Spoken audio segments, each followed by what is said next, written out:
I just got a haircut with a new person. She was like, I'm like, do what you want. This is what she did. Okay, well, let me know who she is. Chamath and I will go beat her up and get your money back. Did she feather your bangs and blow your hair out? She did. She gave you a blow, didn't she? It's starting already. Okay. No, but that's a blow dryer. Just, yes, right? She blow dry your hair?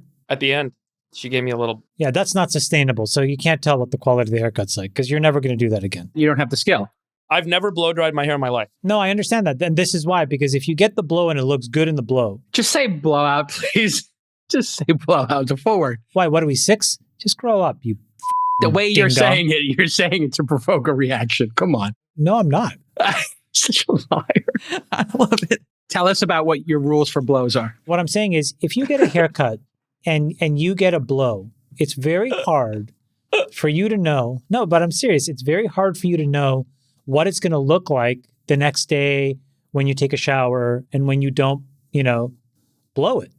It's true. Oh, you're saying the self-blow can't match the stylist blow. It's just important when you get a haircut with a new stylist or a hairdresser or a barber. Yes. You cannot let them blow you. He's not happy with the ending. Got it. It was an unhappy ending. Because when you blow yourself, Chamath, which people have accused you of blowing yourself on this very program, when you blow yourself, it's not going to come out the way it did. It won't be as fabulous. Every time I've blown myself, it's been perfect. Let your winners ride. Rain Man David Sack. And instead, we open source it to the fans, and they've just gone crazy with it. Love you, Besties. Queen of Quinoa. All right, everybody, welcome back to the All In podcast. I'm your host, Jay Powell from Japan, here. Jay Powell. Cutting turns in Niseko and at Iwanai. And we have an incredible lineup today. As always, the chairman dictator, Chamath, is here to reign supreme. How are you doing, brother? Good. How are you? What are you wearing exactly? I'm just wearing my kimono, as I am wont to do here on the All In podcast. Why are you speaking in Elizabethan English? I just decided in 2025, I'm going to live my best life, and I'm going to do everything. Anybody asks me to do something, I'm saying yes. Oh, I'm going to ask you a bunch of stuff next weekend then. I got so many ideas. I got a list. I'm going to ask you to do all sorts of things. If it's epic, I'm doing it. Yeah. Okay. So I'm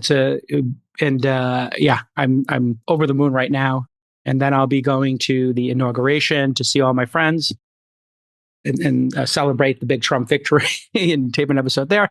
With us, of course, David Friedberg, your resident Sultan of Science. And not a moment too soon. We have so much to talk about. What's the background here? Those are some dead trees with Mount Fuji in the background? Yeah, that's a Basically, Jason, Kurosawa landscape. While you've been gallivanting and being a dilettante, your original adopted home state is burning to the ground. Ah, yes, I know about this. I got off the ski lift and I saw this after I had posted like, oh, my life is amazing. And I was like, oh my God, you can totally, and everybody replied like, are you read the room? And I'm like, oh my Lord, this is unbelievable. And we'll obviously talk about that. So then you promoted the tweet? Yes, I put $500 behind it to boost it to try to get my ratings up. No, I actually literally deleted it because I posted, and I never do that, but I posted a video where I was like, oh my God, it's incredible.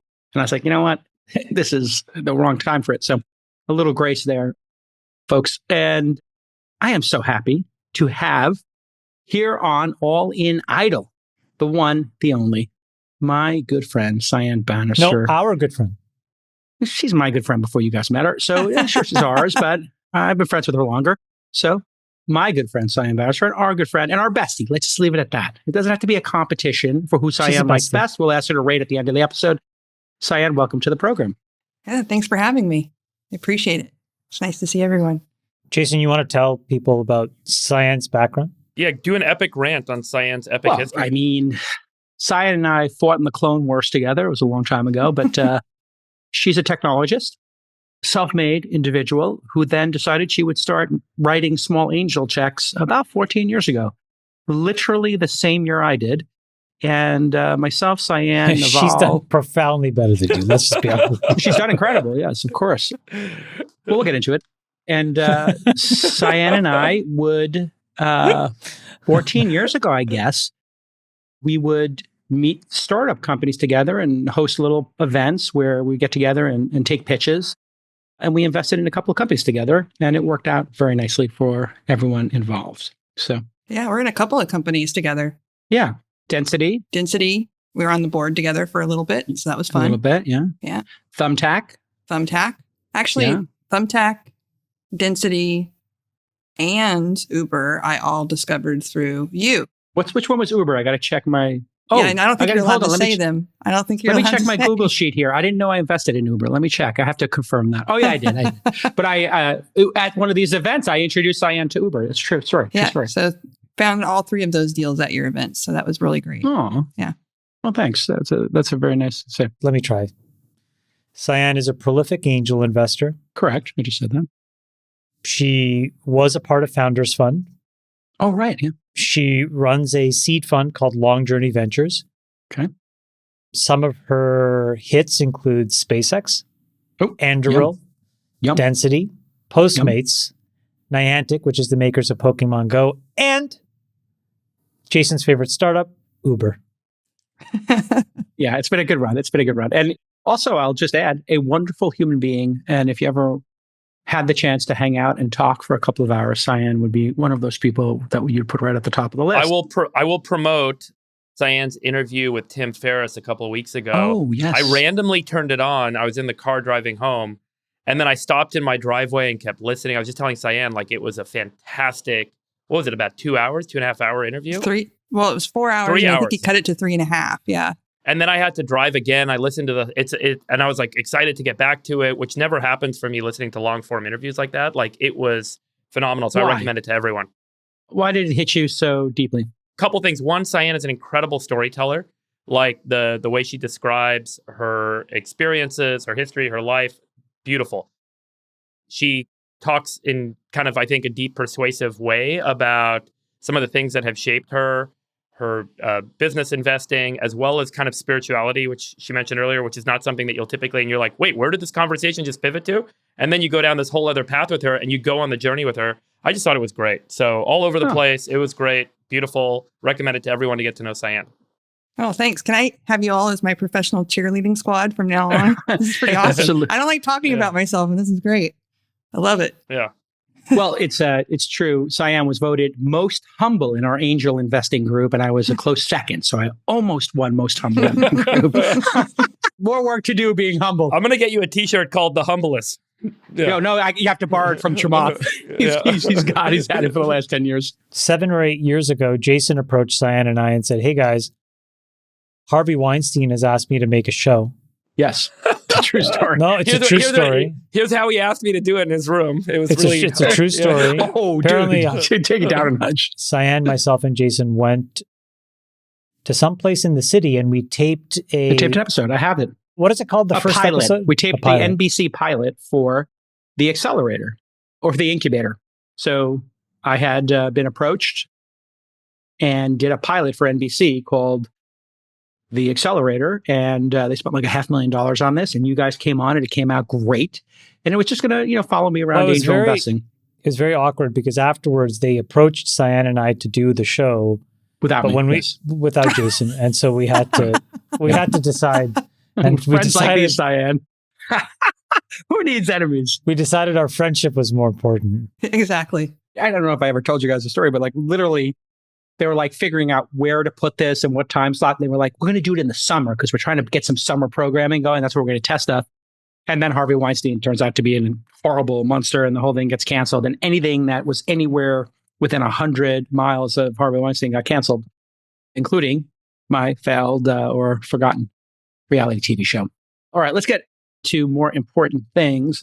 There is an unbelievable tragedy occurring in Los Angeles as we're speaking. Devastating wildfires basically have formed a ring around LA, the most destructive of which has been the Palisades fire, and which has stretched into Malibu, obviously.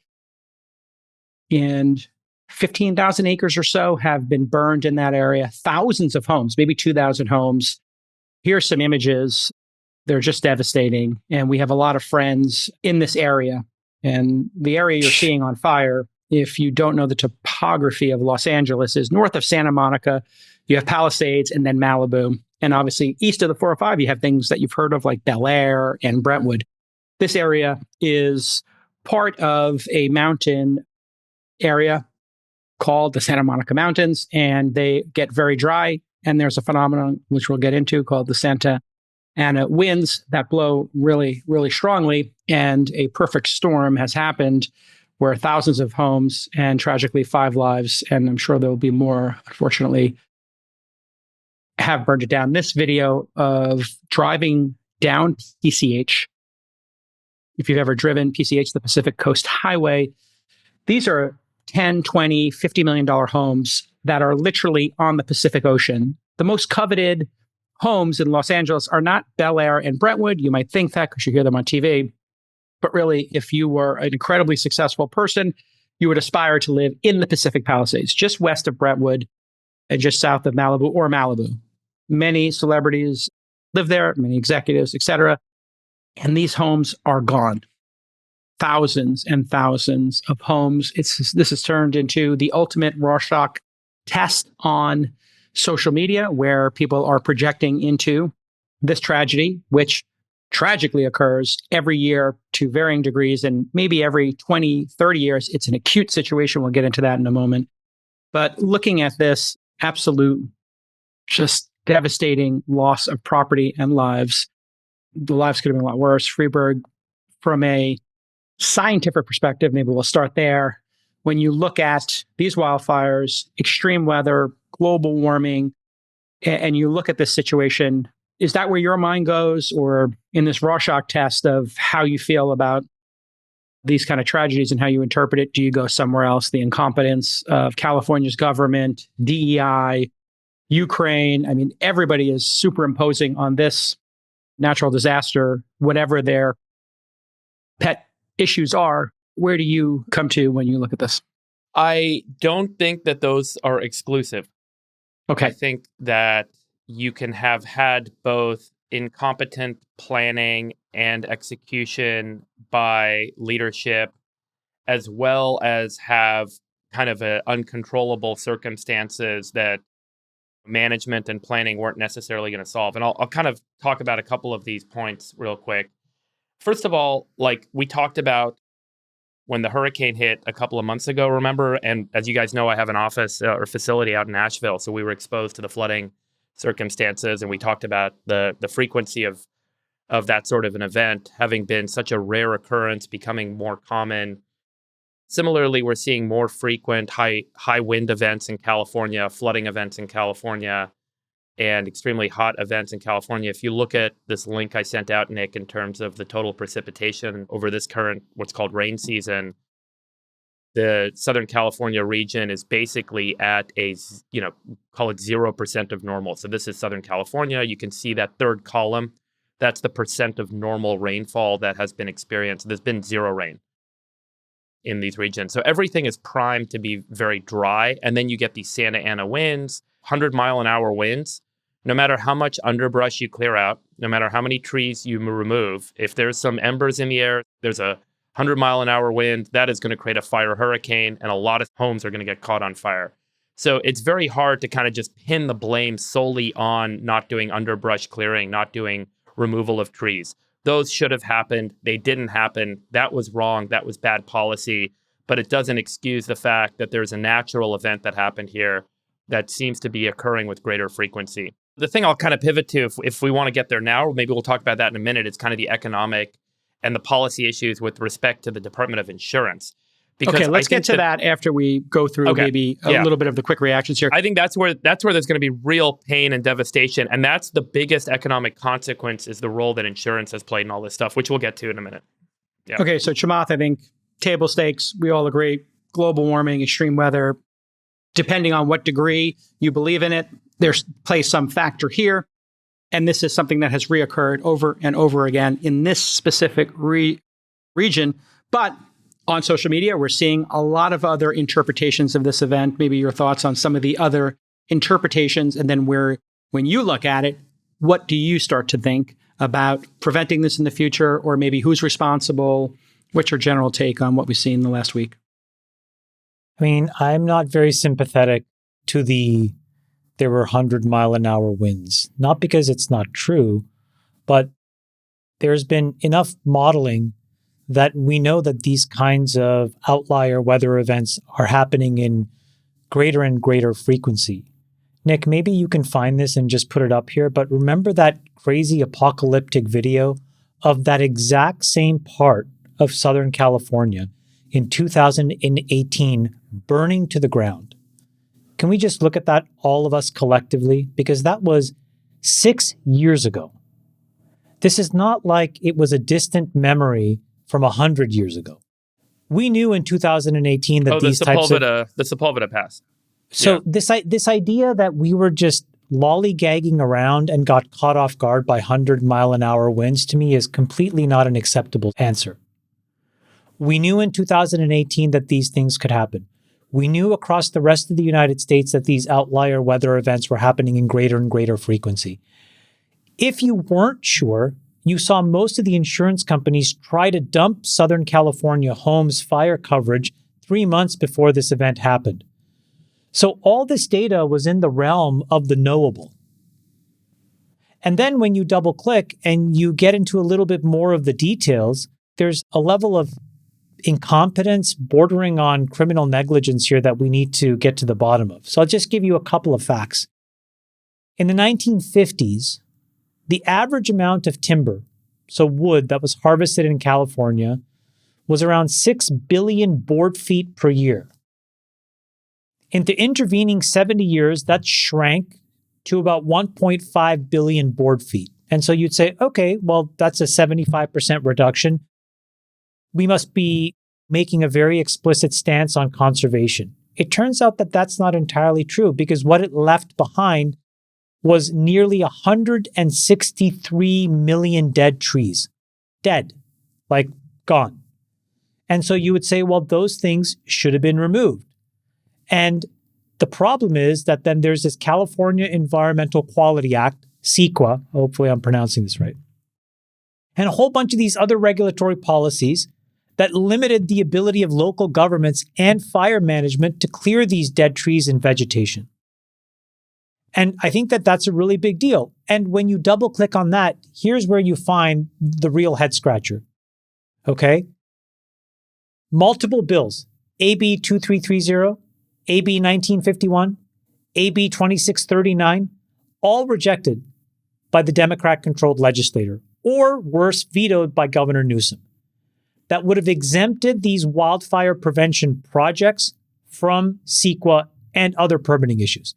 Then there were other bills to try to minimize the risk of fires by burying power lines underground. SB 1003, as an example, went nowhere, didn't even get to the governor's desk.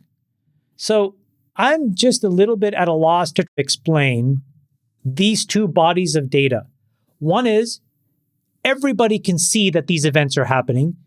Southern California lived through this exact type of moment just 6 years ago. All the bills that are meant to prevent this are blocked or vetoed. This is the ultimate expression of negligence and incompetence.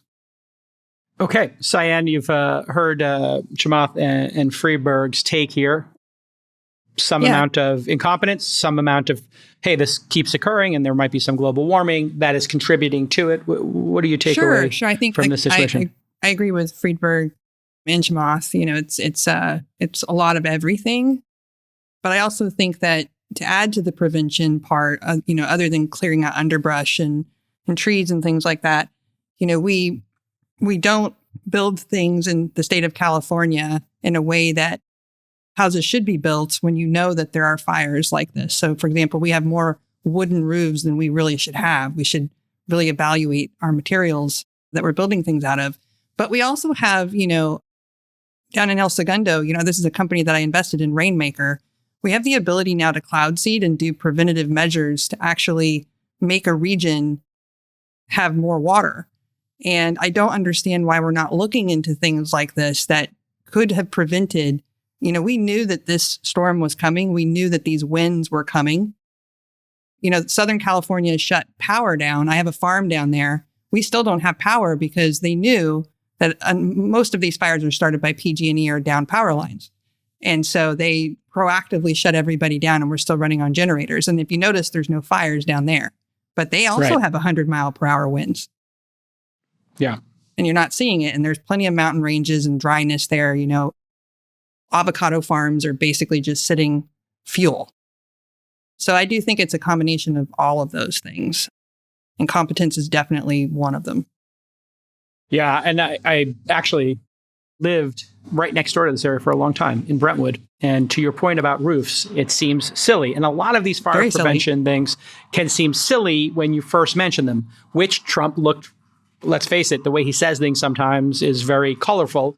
When he said, listen, you're not raking like people in wherever he said it, Scandinavia, Finland, are raking the forest. And he was absolutely 100% correct on that. Maybe it sounded bombastic or silly the way he said it. But the truth is, in Tahoe, where we just were over the holidays, people are clearing underbrush. When I lived in Los Angeles, people who lived in the Hollywood Hills would get a fine if they didn't clear it. But there are mountain ranges that nobody owns. And when you showed that Sepulveda Pass, that's the 405 going past the Getty Center. That area has got to be cleaned by the city and the government. And maybe they weren't doing it as much. Look at this. This is apocalyptic. Yeah, so I know this pass very well because I would drive through Jason, it. what did California learn from this? What did Gavin Newsom implement based on what happened here? What did the city of Los Angeles implement based on what happened here? I want to just specifically know the answer to those two questions. Yeah, and I think that's going to be a big part of this breakdown after this happens, because in a lot of these cases, you might lose a home or two, but you haven't had this kind of wholesale destruction in a while. And when I lived in Brentwood, I had a shake roof. That's a fancy way of saying shingles, wood shingles, and they would bake in the sun. And I loved this roof, but my neighbors who in Brentwood were all 70, 80 years old, and I was right on Sunset Boulevard, and I could look up from my house and see the place you just showed, which is the Getty Center and the Sepulveda Pass on the 405 and and Sunset Boulevard. I was only allowed, Cyan, to replace 30% of my roof at a time. You couldn't replace it and put shake roofs on. You could only maintain it, because in 1961 there was the Bel Air and Brentwood fires, and these fires, you want to talk about in memory, Chamath. This one, Zsa Zsa Gabor and tons of celebrities lost their homes as well. This one was started because of the Santa Ana winds, and somebody was just burning a rubbish pile. I think it was some construction workers were burning that. They said to me, the neighbors, do you know about the Bel Air fire? You know about the Brentwood fire? You got to get rid of that shake roof. You got to get rid of that shake roof. When my daughter was born, the roofer said to me, let's put composites on. I put composites on. And he said, what do you want to do with the sprinkler system? And I said, there's a sprinkler system in my little one-story ranch house? He said, yeah. I said, I've never seen it. And he showed it to me. It was on the roof. People were so scared after that 62 fire, they were putting these on the roof. And now you cannot have wood roofs have been banned. You were grandfathered in. I was part of that. But there was a lot of PTSD from that. And now I do think there's going to have to be some lessons learned. And let's get to where some folks online are pointing to maybe not having great priorities and maybe focusing on things that are not as important as the tax-paying citizens. A lot of tweets, I don't know how people feel about them, about DEI, about who's running the fire department, et cetera. Did you have any thoughts on that, Friedberg? Look, we one of the things I wanted to talk about was the DOI's role, the Department of Insurance role, in what I think will ultimately be creating a pretty significant economic consequence here from this sort of an event. But I'll answer your question. Okay. I don't think that the mission of any public service organization should be to meet DEI metrics. I think the mission of that public service organization should be to serve the public. And I think that those DEI metrics should not be a priority when serving the public is the objective. The best ability to serve the public should be the objective, and that's it. And I'll state that really clearly.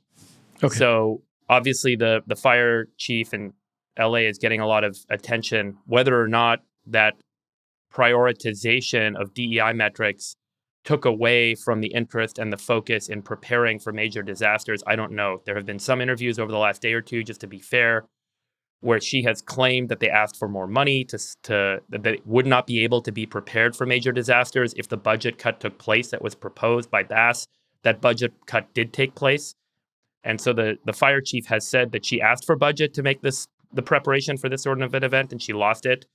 And so I don't want to just say, hey, she's to blame because she was focused on DEI. But I will separately say that I think that creating DEI as a mission for an organization that's supposed to serve the public interest makes no sense. This is an important one. James Woods, obviously the famous actor who lost his home in Pacific Palisades, has been going on a bit of a rant about Kristen Crowley. She is LA's fire chief. She also happens to be a lesbian and has made a priority and done a number of talks on trying to increase diversity inside of the fire department. She also, just with a bit of research, is one of the top performing firefighters, a paramedic, an engineer, a fire inspector, a captain, a battalion chief, an assistant chief, fire marshal, deputy chief. And when she took the firefighter exam in the late 90s, she scored in the top 50 out of 16,000. She seems eminently qualified. There has been a massive pile-on attack on her. And you know how it is on X and other social networks where people are really tweaked about DEI, that they're kind of putting the blame on her. What are your thoughts of this DEI angle, Chamath? I don't think this is to blame. Okay. If all of a sudden, because of DEI, 70% were physically incapable of carrying out the task, and that's why these fires grew, maybe you could make the claim that it is a DEI problem. I do agree with Freeberg that the thing that these public institutions need to do a better job of is being very clear about what their North Star is. I think the North Star for the fire department is to save people's lives and put out fires. I think the North Star for the police service should be to save people's lives and to hold criminals responsible and get them off the streets. And you should hire the people that allow you to do that job the best. The thing to keep in mind is that there were probably 20 or 30 people interviewed to be fire chief. It's not her fault that she was selected. The real question is, what was she mandated to focus on once she got the job? And I think what you see in all of these interviews is, I don't think that she all of a sudden, after growing up through the fire service, had this DEI bent. I think typically what happens is it becomes an institutional directive. It guides your compensation, it guides your recognition, and so you do it. It's sort of what Charlie Munger says. Show me the incentive and I'll show you the outcome. The entire public service is riddled with this. The entire private service is riddled with this, which is that we've lost the script about what is important. So it's yet another example. She's probably quite a capable person who, if was just allowed to focus on fighting fires and saving people's lives, would probably do a good job. Okay, but if you had to add all these other things that are not germane to that task, then people will get frustrated and project it onto her. It seems like a lot of projecting going on here, Chamath. I agree. All of that said, though, I think you got to go back to, how did these fires start? Yeah. How did they grow out of control? And again, I think that these wins didn't come out of nowhere in the sense that they caught everybody off guard. This has happened before. That area has gone through this exact moment. Yes. There were laws that were proposed. They were vetoed, okay? So that even if you could have controlled it, then you see certain developers like Rick Caruso who were able to protect the buildings that he was responsible for because he took proactive and protective measures. Could those proactive and protective measures not been taken more broadly through LA County? Of course they could have. Why were they not? And here what we're seeing on the screen is Rick Caruso's village. Let me ask a very specific question. Pacific Palisades. How much money, and we know the answer to this, how much money did the government of California spend poorly, as it turns out, on homelessness? It was about $21 billion, and illegal immigrants. I don't know what the final number is there, but I suspect in the tens of billions. If you reappropriated those dollars to these kinds of protective mechanisms in these areas, what would the outcome have been? Maybe there still would have been a fire. Maybe there would have been damage. But it's hard for me to believe it would have been as bad as it is right now. Yeah, I think what you're getting to here is we can confirm lesbians didn't cause the Santa Ana winds to cause these fires, obviously. But there is an issue that I think many people in the public, especially in California, who voted for this very leftist liberal ideology, are now starting to realize is hey, wait a second.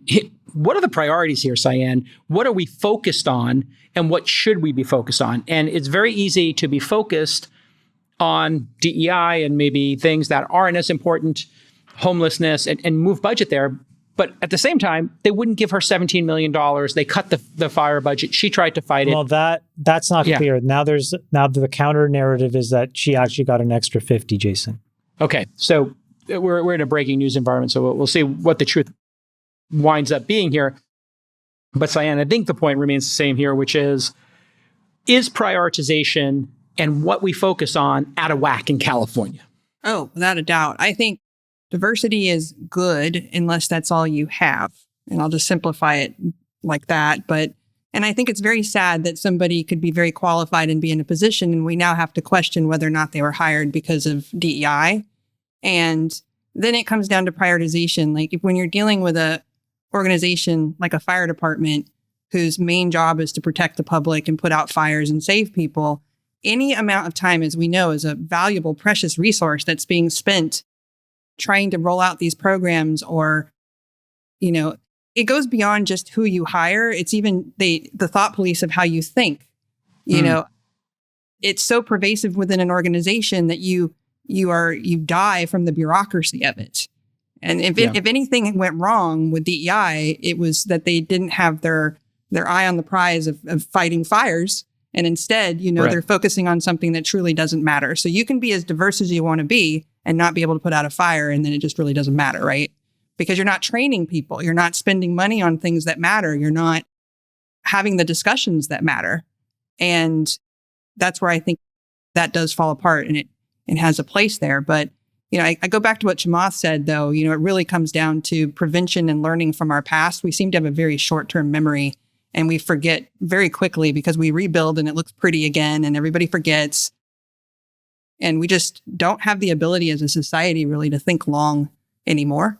And that's a real problem. And I think we should learn from this fire. I really hope that what comes out of this is a shift in political leanings in this state. I think more moderates are going to come to their senses. And as we've seen with the election and the outcome, and I think the state might shift some, and we might actually get some policies that You're work. so right. You're so right. I mean, when are we going to get tired of all this late stage progressivism? It's like these litany of excuses. The people that are in charge have failed us yet again. Exactly. We have wasted so much money on so many things that don't move the needle. And then the things that they needed to do, they didn't do. And then they point the finger at climate change. It's a joke. At a certain point, you have to wonder, are we using politics and the purpose of it to make people's lives better and to have a high functioning society, or is it a way to virtue signal or to It's share your absolutely a opinions virtue on signal. things? Yeah, and I think what people are starting to realize is, in an acute situation, whether it's our budget deficit, whether it's schools, whether it's safety from climate, or non-climate induced disasters, you do need to have competence. And this is Rick Caruso is such a competent executive that when he ran for office there, the fact that he didn't get that job is just absolutely crazy.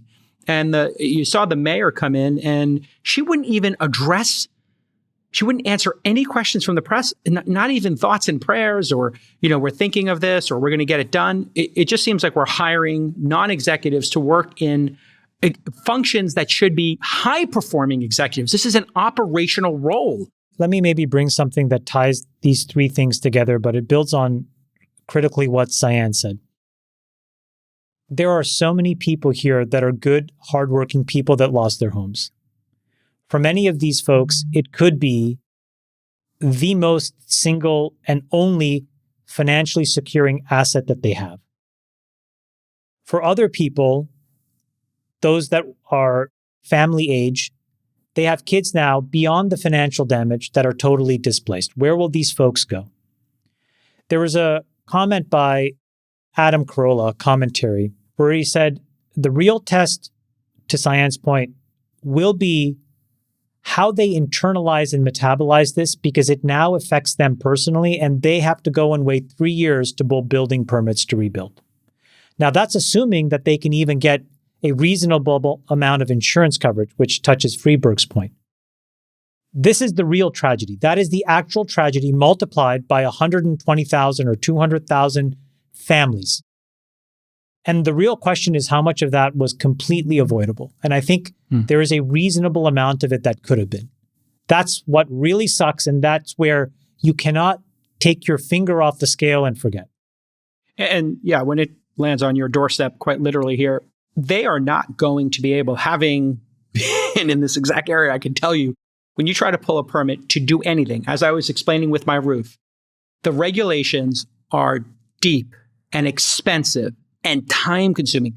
I don't believe we talked about the California Coastal Commission on a recent episode, Freeberg. What are the chances that the California Coastal Commission even allows these people to build those homes in those locations on PCH, Friedberg? I was talking to Chamath about this earlier today because the California Coastal Commission was created by the voters directly in 1976. And that commission has authority that exceeds legislative action. So you would have to basically go back. My understanding is you'd have to go back to a state vote to rescind the powers of the California Coastal Commission. So they have effective, complete authority over deciding what does or doesn't get built on the coast because their objective is to preserve the coast for the use of the community and restore it to its natural habitat. So anytime there's a request or a permit request, it can take 2 decades, 3 decades sometimes to get anything approved if they ever approve it at all. And so the California Coastal Commission, any property that touches the beachfront in California, they have this kind of, God level authority over, and they're basically all political appointees that sit on the commission. To my question, Freeberg, what are the chances they allow the millionaires on Pacific Coast Highway in Malibu to rebuild those homes? Or do you think they slow roll it? And those people are all 50, 60, 70 years old. They'll never be able to rebuild their homes. The California Commission just slow roll this and say, you know what? Nature returned it to its natural state. I think we should talk about insurance. This is a great segue. Yeah, that's perfect segue. Yeah. This is the key point I wanted to say about insurance. So going forward, all of this property that sits in climate-sensitive zones or weather-sensitive zones, whatever you want to call it, like we've talked about on the coast of California, of Florida, in hurricane centers, in tornado centers, where the frequency of loss is going up, they're priced as if the frequency of loss is what it used to be, which is like, let's say you buy a home for $1 million, and the probability of your home getting wiped out by a natural disaster is a 1 in 1,000 year kind of situation. So you have a 1 in 1,000 chance of your home getting wiped out each year. So your price for insurance on that $1 million home should be about $10,000 a year, 1/10 of 1%. So $10,000 a year for $1 million home sounds expensive, but it is what you have to pay for homeowners insurance.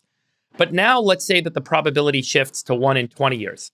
So now you've got a 1 in 20 year probability of your home getting wiped out. Are you going to pay 5% of your home value? No. And if you have a $10 million home, are you going to pay $500,000 a year for property insurance? No. Now, what's happened is the insurance companies have these models. They're called CAT models or catastrophe models. It used to be 2 companies. One was called RMS. The other one was called EquiCat. And I used to work in this business, so I know it pretty well. And then all the companies started building in-house models, and now there's startups that make models. And these models have shown that there are increased probability of complete loss in a region because of the increased probability of these crazy weather events happening. And so the price of insurance should go up. Here's the problem. There are 50 state insurance commissioners in the US. In order to sell insurance in a state, you have to have the insurance carrier and the policy approved in that state. And the states determine what rate or what price you can charge for insurance. So the state insurance commissions have a couple of goals. Number one is to keep all the insurance companies solvent. So they want to, check the financials of all the insurance companies, make sure they're not writing too many policies that they won't be able to pay out. The second thing is they want to make sure that the insurance companies aren't ripping consumers off. So they have control over the rates, and they don't want the rates to go up too much in any given year. So they're controlling rates and keeping them down.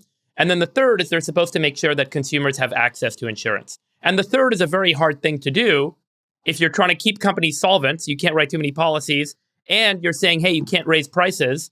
And meanwhile, the probability of loss has gone up. So the insurance carriers are like, what choice do I have?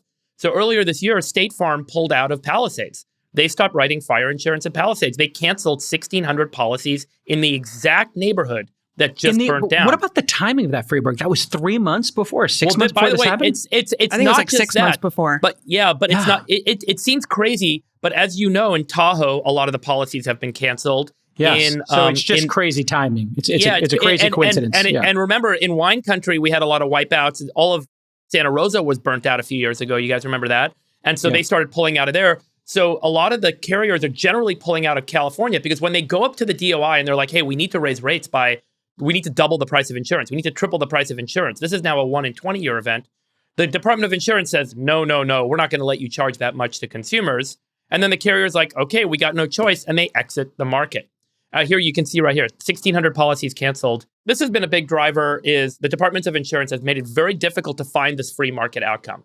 But at the end of the day, one of 3 parties are going to end up eating the cost of the change in probability of loss that has occurred. It's either the homeowner, because they're going to end up losing the value of their home in a loss, or they're going to end up needing to write down the value of their home when they sell it to someone who will take on that risk, which means the price has to come down.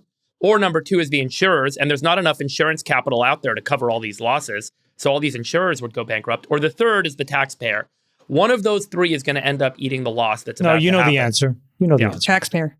Taxpayer. Yeah, somebody's going to lobby somebody. But hey, we're sitting here, Chamath, in the age of Doge and saying, hey, let's make the government smaller. In fact, Dave, you and I were talking about at some point, Gangs of New York and the fire departments being... Oh, yeah, totally. Great scene. I mean, Talk what about crazy that. timing that we were talking about that 2 or 3 weeks before this happened. But, right. When we look at making government smaller, well, that means that these kind of situations would put citizens more on their own. So let's counterbalance what you think, Chamath, about who should be responsible. We all espouse, I think, free market ideology on this program and as executives and in what we do every day.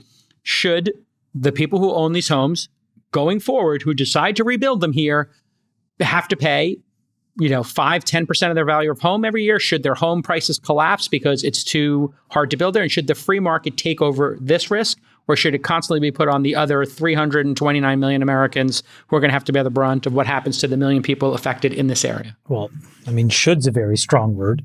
The cap on the insurance reimbursement is about $3 million is my understanding. David, you can tell me if I'm wrong, but I think that's right.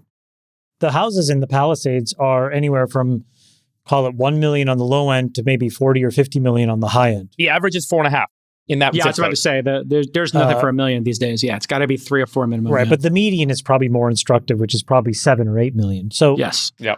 My point is that folks will get less than half their home value back.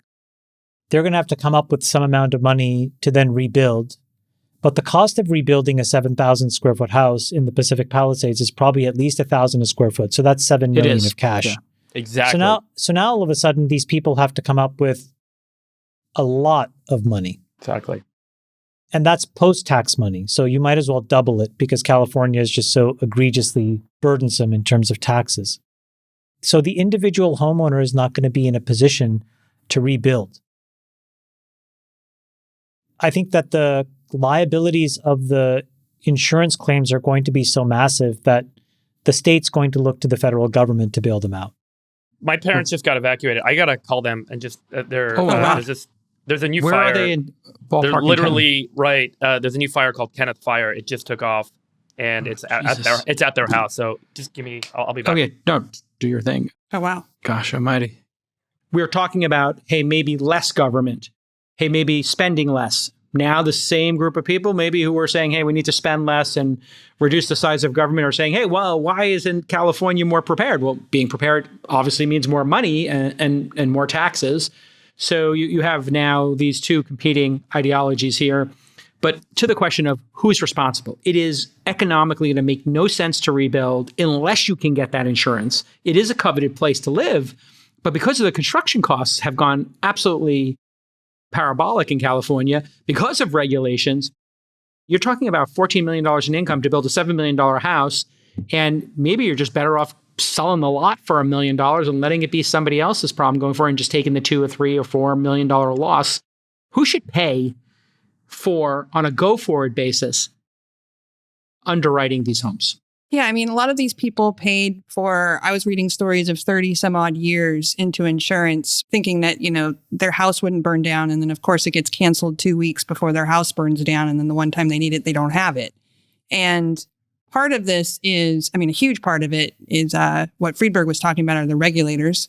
And so the free market solution is the only solution. If you look at, I have an investment in a company called Kin Insurance, and they specialize in direct-to-consumer insurance for areas that are plagued with natural disasters. So their number one state out of the 11 that they serve is Florida, followed by Texas, which, has tornadoes and things like that.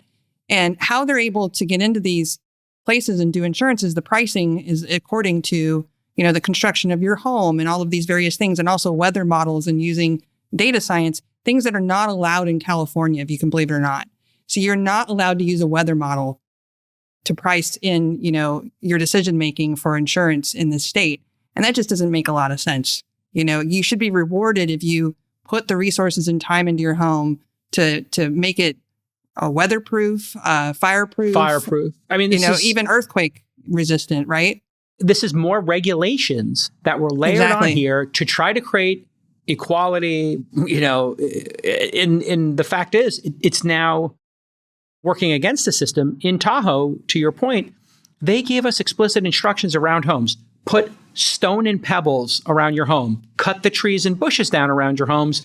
Do this over here. Your premium pool should could go act as down this. when you do that. And if you do that, which might cost $10,000 a home, it would keep these from jumping from one to the other in most fire situations. Freeberg, you're back. Is everything okay? It's not okay. Listening to your, 70-something-year-old parents evacuate their home and try and pack their cars with all their stuff in a matter of minutes while a fire creeps on their home is a pretty devastating thing to listen to. Yeah, but are they safe? They're trying to get out of the house. They're throwing everything in the car. There's evacuation. Oh my Lord. If I'm looking at the video right now, the fire is right by their house. It's insane. It's literally blocks away from their house. God. This is nuts. This is the house I grew up in LA. I'm so sorry. Oh, man. Gosh. It's blocks away. And I'm like, what do you say to them? Throw all the photo albums in the car is what I said. Throw the photos, just grab the framed photos. My mom's trying to grab all her, That's the number one thing that everybody misses and is mentioned in every interview that I've seen is photographs. I'm like, grab all the photos, grab all the albums. And she's like, she's grabbing her jewelry and stuff. And I'm like, grab the photos. We're the last generation that will be thinking about this issue of grabbing the photos. Yeah. It's fascinating. I just want to say, as we wrap up this segment, obviously we're thinking about everybody there. This is complex. This is not the fault of a lesbian firefighter or the Ukraine or any of these other issues. This is leadership and nature and preparedness. So there are big issues around climate change. You want to believe them, you don't want to believe them, fine. Put that aside. But I can tell you that when I saw Karen Bass get off that flight, play the clip, Nick, of Karen Bass here, because it's a short enough clip that we can play it here for the audience. I'm assuming you all three of you saw this clip of her being absolutely unwilling to answer a single goddamn question about what's going on. This is the opposite of leadership. Just 10 seconds of this. Do you owe citizens an apology disgraziad for being absent while their homes were burning? Do you regret cutting the fire department budget by millions of dollars, Madam Mayor? Have you nothing to say today? Have you absolutely nothing to say to the citizens today? Disgraceful. She's in shock. I mean, I have zero sympathy. You took the leadership job. I don't give a shit if you're in shock.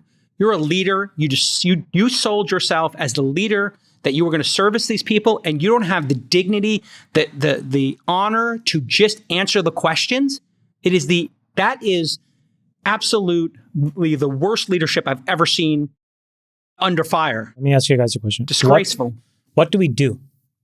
You fire them all, and you vote for Rick Caruso. You vote for executives who know what the they're doing and know what to do in a crisis because they've been under fire before, because they've run a business before, because they've seen hit the fan. This person, I don't know her. I don't know her history, but I'll be totally honest. I wouldn't trust her literally to pick up my lunch. If she can't answer one or two goddamn questions and give a placating answer to a reporter, hey, it's an intense situation. We're working as hard as we can. She can't even say two goddamn words to the people who voted her in. And for anybody who voted for this level of incompetence, it reminds me of exactly what we went through in San Francisco when I was living there in the Bay Area. When you put someone like Chesa Boudin in, or London Breed, or this entire clown car, Aaron Petzker, all these disgraceful, Marxist lunatics who would rather virtue signal dopey Dean Preston the whole lot of them, you vote them out and you vote in executives. And it doesn't mean a Republican executive. It doesn't mean a Democrat executive. It means an executive who's run something in their life before. Whether it's Bloomberg, whether it's Trump, whether it's Rick Caruso, it doesn't matter their ideology. It matters their effectiveness. And if you vote for ineffective people, you're going to get situations like this over and over and over again. So use your brains and vote for executives who've done something in the world. This is why I've changed my position on rooting for Trump now. I was a never Trumper. Everybody knows that. But he put executives around him this time around. And I am rooting for those executives to do what's right for the American people and solve big problems, not make them worse. It's infuriating. Chamath, what do you think? I think we need to have a wholesale replacement of the people that govern the state of California. It's just not Period. working. Full stop. And I think that the citizens that live in California need to do some real soul searching. It is beyond party politics. So I think what has happened in California is people vote for whatever vessel has the name Democrat beside their name or Republican beside their name. And I think that you have to go back to first principles and do a better job of picking the people to represent us, because the people that are in positions of power just don't fundamentally know what they're doing. They're not capable. And the fact that then what we have to deal with are sort of lies and distractions to excuse incompetence, I think is unacceptable. I think we pay way too high of a price. And like I said, you are now dealing with hundreds of thousands of families whose entire lives have been totally disrupted and ripped away. And I hope that we learn something from this, because we didn't learn from it 8 years ago. And we clearly didn't learn from it when a different natural disaster in North Carolina. Will we find out that folks said, hey guys, is there an outlier natural disaster event? Obviously, it's not going to be the same thing in North Carolina, but could a different form of something happen here? What could it be? Are we prepared? I'm sure we'll find out that they didn't do that. Maybe they had different meetings and they were about other total distractions or things that just didn't matter. So this is what we need to do. We, as a populace in this state, need a reset. Otherwise, we deserve what we get. Bingo. Cyan, you agree? Yeah, I think Democrats need to reclaim their party. I think there's a lot more strength in the middle. And, you know, they've let this woke ideology, I call it woke imperialism, like a religion, take over in place of actually doing things that matter to the people that elected them, that pay taxes, that pay their paychecks and everything in between. And it's time that people really look in the mirror. I've got so many moderates coming to me saying, you know, people call me a Republican and I'm far right and I'm a Nazi. And I'm like, yeah, welcome to the club.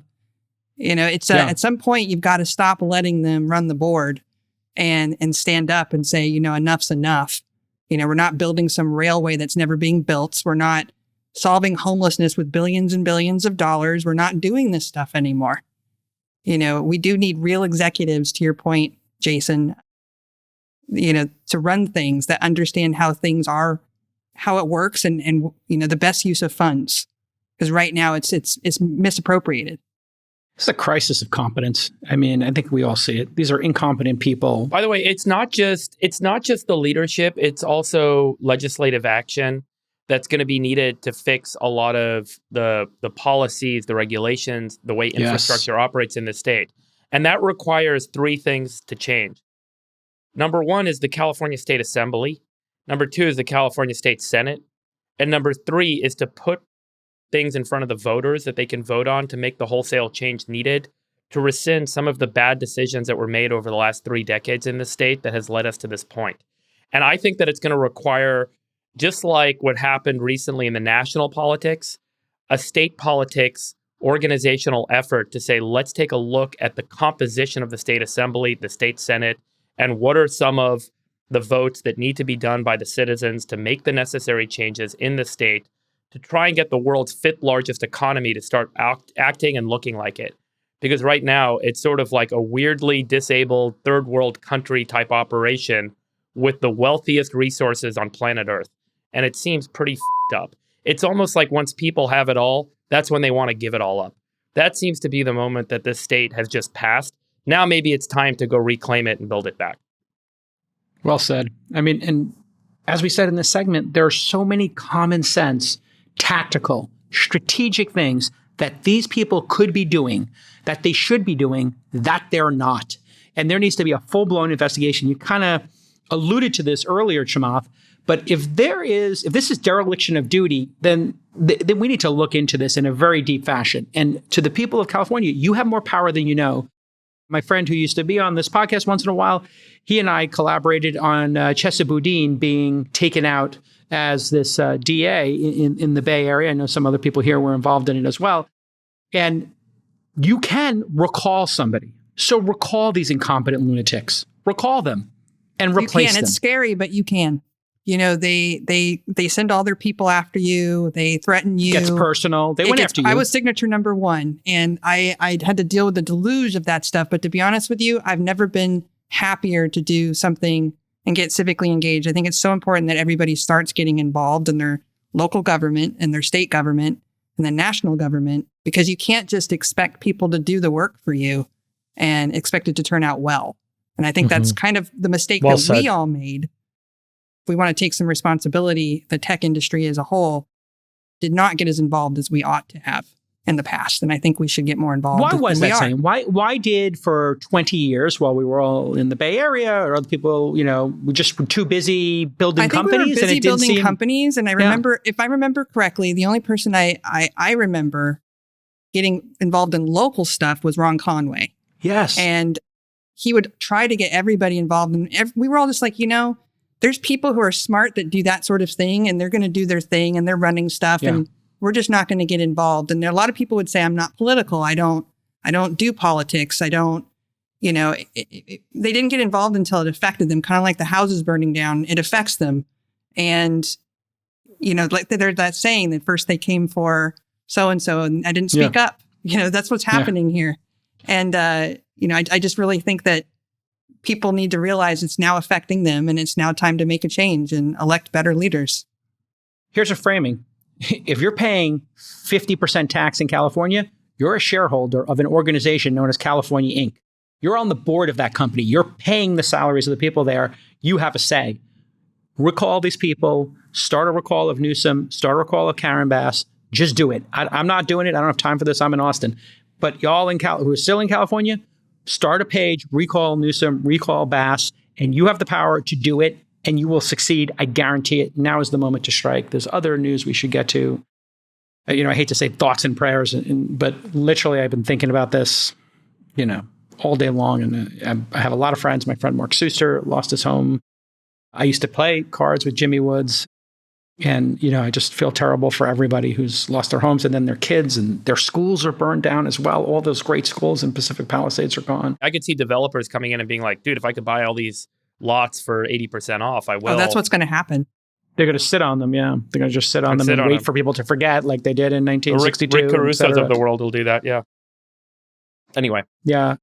He should be running the place. I'll give you another California Department of Insurance stat. So after the California Department of Insurance wouldn't allow the rates to rise like they should from a free market perspective, they had to set up their own insurance program called the Fair Plan for homeowners.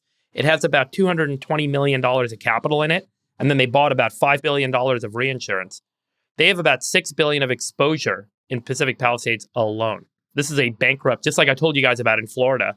The State Insurance Commission tries to step in and fill the market gap that they create by regulating rates.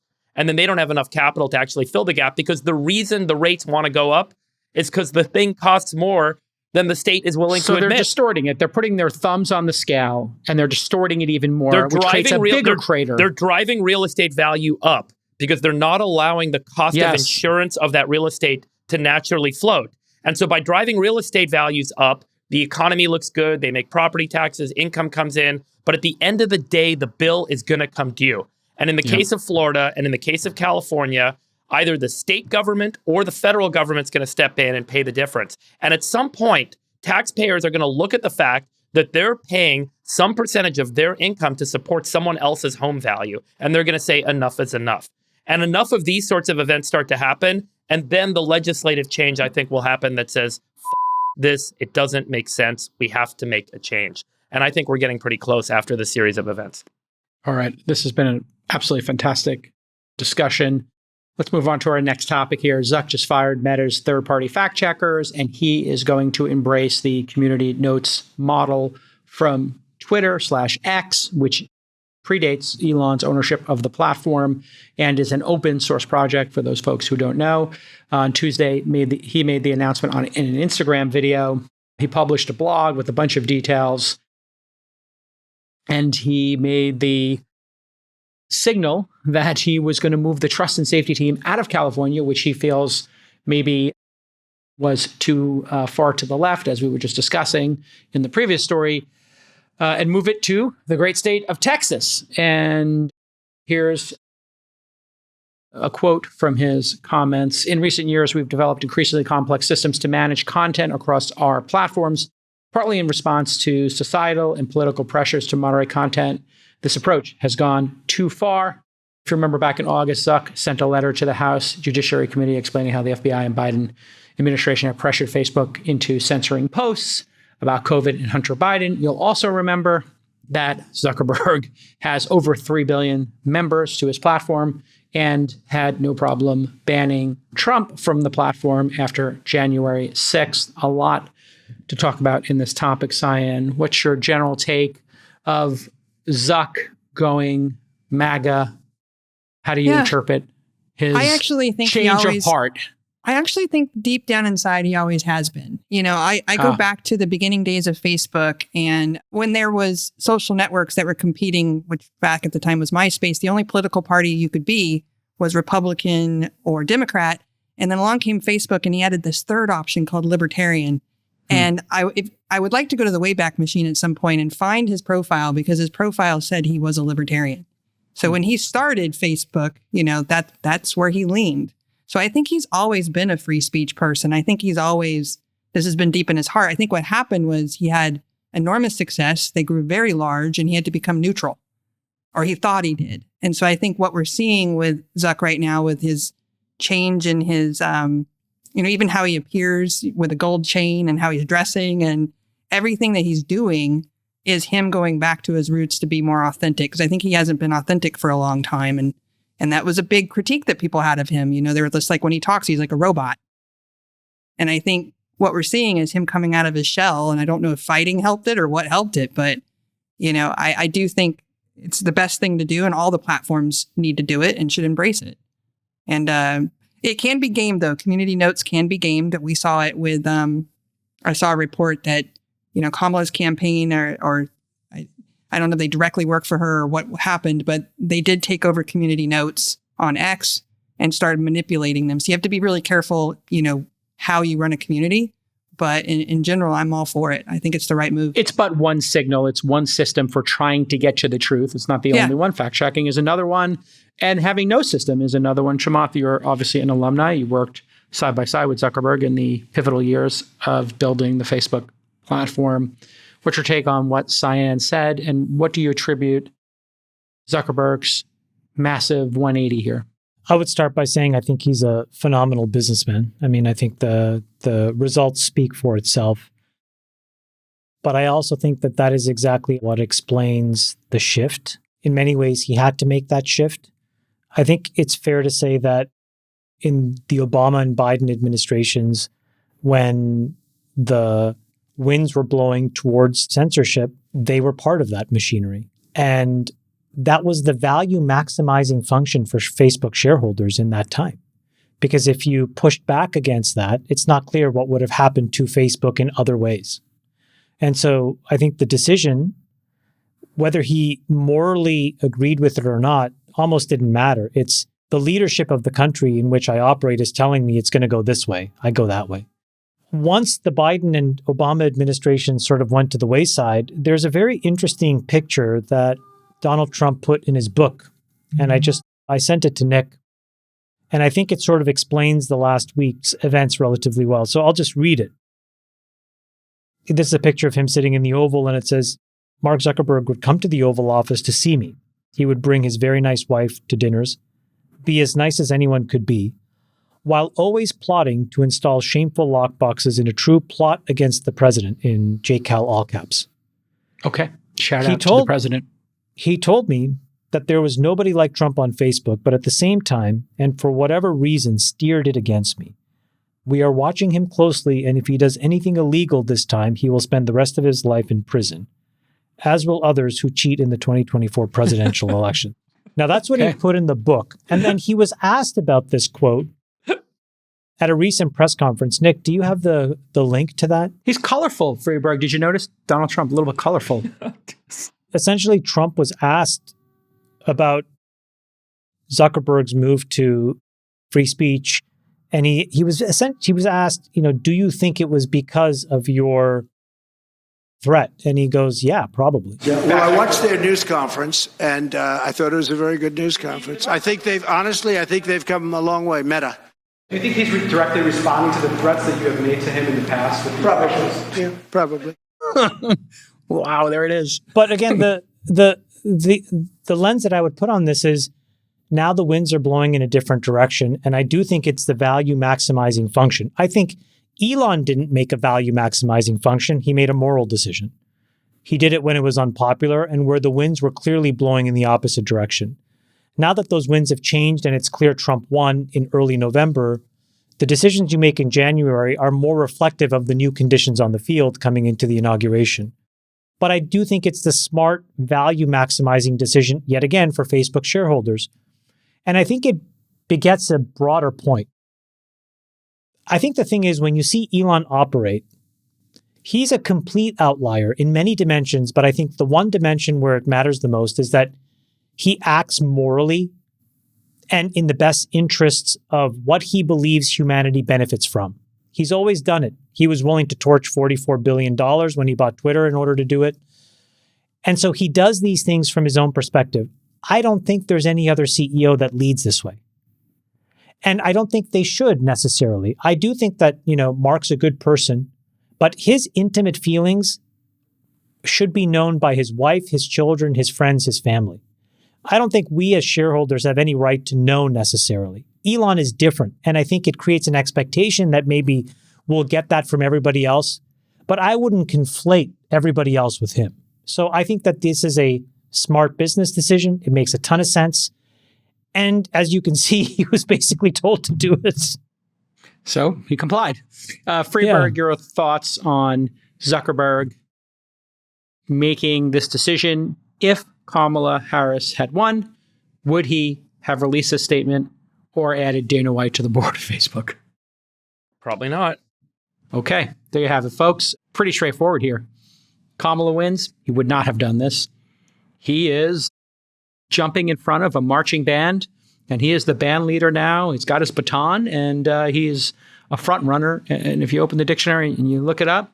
But I mean, it's a smart business move. I think if you're a Meta shareholder, I think you're happy to see it. Absolutely. Is there anything wrong with it, JKL, or you're just saying it's there's a tremendous amount wrong with it. It's called moral integrity, having an ethical compass, having chutzpah, having an own sense of what's right and wrong in the world, which he does not have, in my estimation, based on his behavior. That's not fair. That's not fair. You don't know because, again, what I'm saying is... I said based on my estimation. No, but Jason, what I'm trying to say is Elon shares who he is in a 360-degree way with the world. So we know where he stands. And all I'm saying is what Mark does or doesn't believe really isn't known to us. It's probably known to his wife and his family. And his board. I doubt his board even knows, actually. Some of his close confidants. Let me be clear. Yeah. I'll even... I'm happy you're challenging me on it. I base people on their actions. His action was to be the greatest censor in the history of humanity. There's no human being who's censored more humans than him. That was his decision when it was a popular decision. Whether it was COVID or... Hold on, popular. But not popular, Jason. Necessary for maximizing his business in that moment. He doesn't need... No, I disagree. Duress. His business would have been just as vibrant if he had a spine and he just said, this is what I believe. And I think he's over-optimizing based on what he thinks everybody else around him wants. And I don't know. I've never worked with him. I don't know him personally. You're right on that front. But he banned Trump for 2 years. The president of the United States, I said at the time, I don't know that you can give a permanent ban to the president of the United States. When he had the opportunity to reevaluate that decision, you know what he did? He punted. He created a third-party organization to make the decision for him and deflect it. Zuck created the oversight board. He's so spineless, he decided, I'll create and give $150 million to this board to make these hard decisions for me, instead of me making the decision. He has God voting shares at that company, Chamath. He controls it with an iron fist. And not only does he control it with an iron fist, he has put protective provisions in that so that his children could take that $3.3 billion platform and own it forever. And he punted to them and said, I don't want to make these decisions. What I saw when he did that was, I don't want to be blamed for these decisions.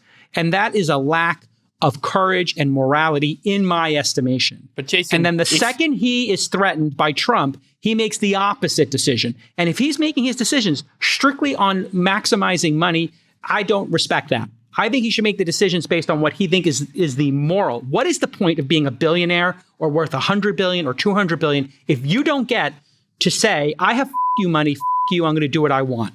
And that's what I think is his moral failure. And anybody giving him his flowers or championing him for this, I think it's just political expediency. And I think it's disgraceful. That's my feeling. Sorry. I have my own opinion. What about the fact that he was dragged in front of Congress many times over, and people that could put him behind bars told him to his face many times, and this has all been coming out over the last couple of months, that government officials were directing him in a way that feels like, do this or you will be prosecuted, to do the following things, to act the following way, and to moderate your platform in a way that we are telling you to moderate it, or you will find yourself behind bars. Do you not think that there's some degree of inherent complicit kind of role that certain government officials and folks in power had in driving some of those actions, that maybe he had to do it to survive and to keep the company alive? Not to mention a violation of our Constitution. No, not at all. He could have just hired lawyers and fought it. He didn't put up any fight. The second they told him to roll over and ban Trump, he did it. Zero fight from him. He has no... Do you know that for sure? Because I just want to make sure I ask you. I'm just basing it on his actions. I'm like I told you at the beginning of this. Basing it on I'm what basing it on his actions. Right. But I just want to make sure. He was not going to jail for banning Trump. If he didn't ban Trump or he gave him a 6-month suspension, he would have been just fine. I'm just trying to get you to take a fair point of view, which means, like, let's make sure you're thoughtful about the fact that this is not a dumb person or a person. Let's give him the benefit for a minute. He's not a dumb person. I do give him the benefit of being a great business executive. I'm just saying, let's assume he's not dumb. And let's say that, as Cyan points out, and as he's kind of highlighted points in his history, he actually does have certain beliefs and certain systems that he would love to kind of embrace. I've said this many times before. All of the founders of the big tech companies were all big free speech advocates. That was a big part of the open internet and the movement of the open internet when a lot of people got involved. I was there. And that was a big part for him.